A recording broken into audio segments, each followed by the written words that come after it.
Assalamualaikum warahmatullahi wabarakatuh. Hamdan wa syukurillah.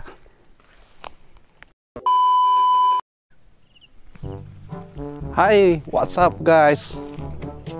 Pagi ini kita lagi kemana guys? Pagi ini kita ke sawah untuk menanam padi. Tapi nih guys, ayo nanam padi guys. Ini dia lahannya akan ditanami padi. Tuh, mantap.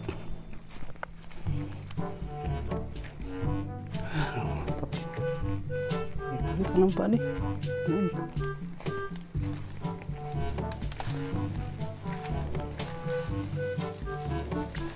Lumayan luas untuk lahan tanam padinya guys.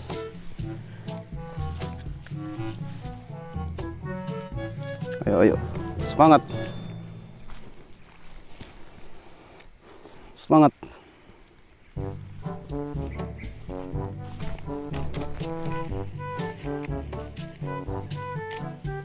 Seperti ini guys, padinya tanamnya ke dalam lubang ke tanah.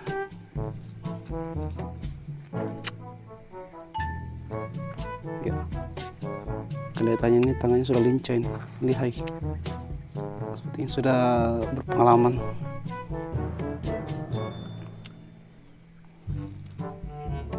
Wih guys, sepertinya dia sudah berpengalaman dalam bidang penanaman, bercocok tanam, bertanam-tanam padi. Ini dari depan, belakang, samping, kiri, kanan. Oke.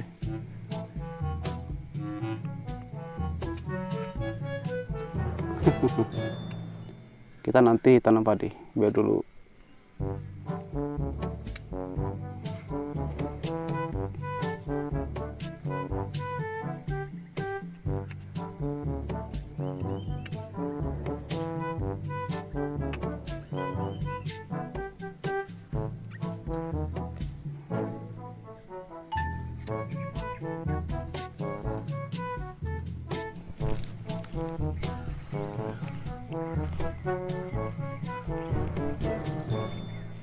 Pagi ini lagi mendung guys, pagi hari ini mendung, habis hujan. Ini dia bibitnya. Bibitnya akan kita tanam semua guys. Ini kurang lebih 50 kilo guys, 50 kilo. 50 ya. 50 kg bibit yang kita siapkan. Jadi sekitar 25 kg itu jenis gabah. Kita semai di sini. Jadinya begini. Jadinya dia bibit yang siap tanam. Ya, kalau untuk bibitnya kurang lebih 1 bulan itu sudah bisa ditanam. Kalau sudah lebih sebulan itu, maka bibitnya sudah mulai menua. Guys, ya kita tanam padi itu di sela-sela kelapa sawit ini guys. Nih, di sela-sela kelapa sawit kita tanami guys, karena masih bisa ditanami masih bisa ditanami tanaman seperti padi kalau lagi musim hujan, jagung, dan lain-lain guys. Tanaman-tanaman untuk persediaan makanan sehari-hari. Nah, inilah jenis tanaman pertanian guys. Nih.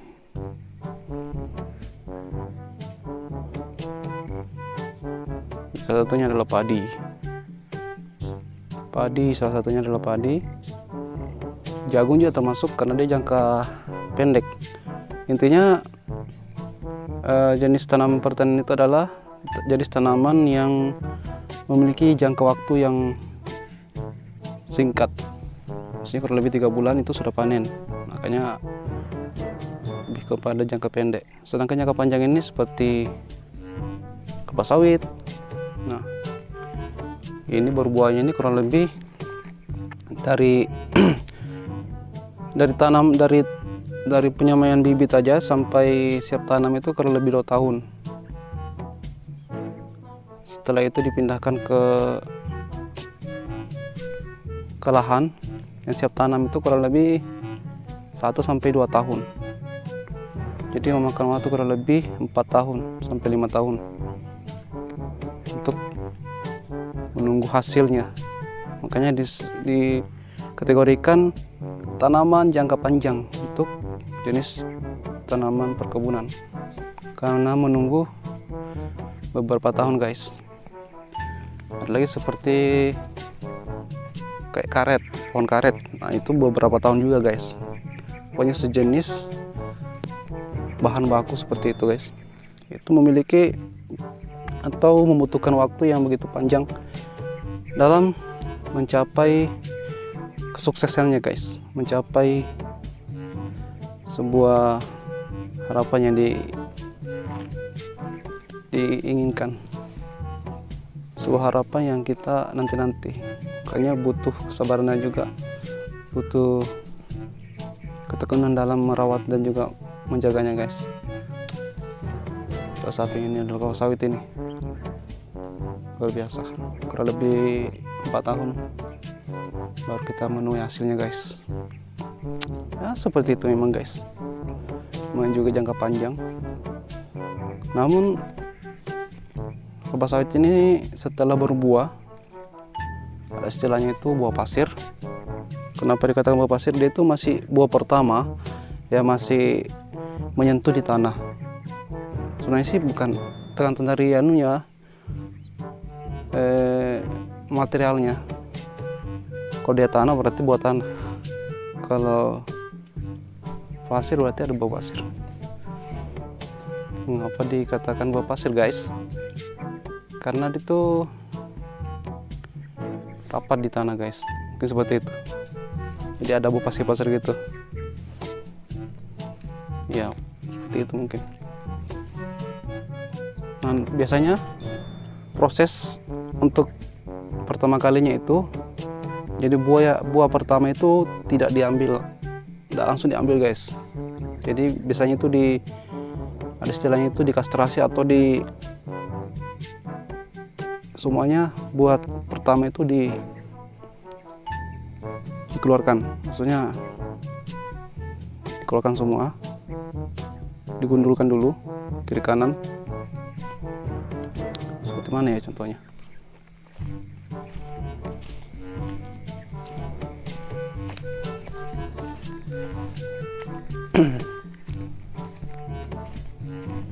Nah, seperti ini, guys. Kelihatan nggak? Ini. Ya, semuanya digundulkan kiri kanan. Setelah itu, jadi nggak diambil. Jadi buahnya nggak diambil untuk pertama. Setelah itu gundul semua kiri kanan. Dilakukanlah pemupukan. Tujuan pemupukan itu untuk memberikan sebuah umpan balik gitu. Jadi umpan balik untuk kesuburan kembali. Jadi biasanya dilakukannya kastrasi, sistem kastrasi itu atau pengundulan buah pertama. Tujuannya agar buah berikutnya itu lebih baik lagi, terhindar daripada hama dan juga penyakit. Nah, tujuannya itu sebenarnya pengendalian hama dan juga penyakitnya. Jadi semuanya dibersihkan, digundulkan, lalu kita lakukan pemupukan agar dia itu mengembalikan kesuburannya daripada pohon tersebut, agar dia lebih baik dalam berbuah berikutnya, agar juga terhindar dari, jadi kita mengendalikan hama-hama yang ada di pohon kelapa sawit tersebut. Seperti itu. Jadi penting yang namanya kastrasi itu guys. Kastrasi sebelum kita panen, untuk kita ambil buah pertamanya guys. Kita lakukan namanya pertama itu ada sejenis bau pasir. Nah, itu bau pasirnya kita gunduli semuanya. Nah, itu. Langkah yang pertama sebelum dilakukannya pemaneman sampai akhir. Kalau untuk kelapa sawit ini masa panen itu kurang lebih 20-30 tahun guys, bahkan lebih 35 tahun ya bisa mencapai itu, bahkan lebih, tergantung dari kemampuan kita untuk memanennya. Karena terkadang semakin tinggi itu semakin sulit untuk kita panen, karena dia semakin berpuluh tahun maka dia semakin tinggi batang kelapa sawitnya guys. Seperti itu. Jadi memang agak berisiko juga sih ketika kita panen kelapa sawit, karena tingginya itu luar biasa guys. Terkadang untuk mencapai buah ke atas itu biasanya itu pipa aluminium itu bisa sampai sambung 2-3. Bayangkan guys, sekitar ada yang 4-8 meter panjangnya satu pipa aluminium itu. Jadi kalau disambung 3 sudah berapa? 10 meter guys panjangnya, tingginya. Sangat berisiko guys. Tapi itulah, namun juga hasilnya, harganya itu luar biasa guys. Atau bobot daripada satu tandan itu bisa mencapai puluhan kilogram per satu tandan, sampai 20-30 kilogram, bahkan sampai 50, ada sampai 50, tergantung dari posisi tanamannya dan juga perawatannya. Bahkan sampai 50 kilogram satu tandan. Bayangkan satu tandan 50 kilogram, diambilnya sangat tinggi, jatuhnya seperti jatuhnya itu bergetar guys. Tanah di sebagian ini, tanah di sekitar buah jatuh, itu sangat berisiko guys. Masya Allah. Oke guys, mungkin sekian daripada video singkat ini guys. Mudah-mudahan ada sesuatu yang bermanfaat, walaupun itu sedikit, yang penting bermanfaat guys. Ya, ini hanya sekedar edukasi dan juga informasi, edukasi dan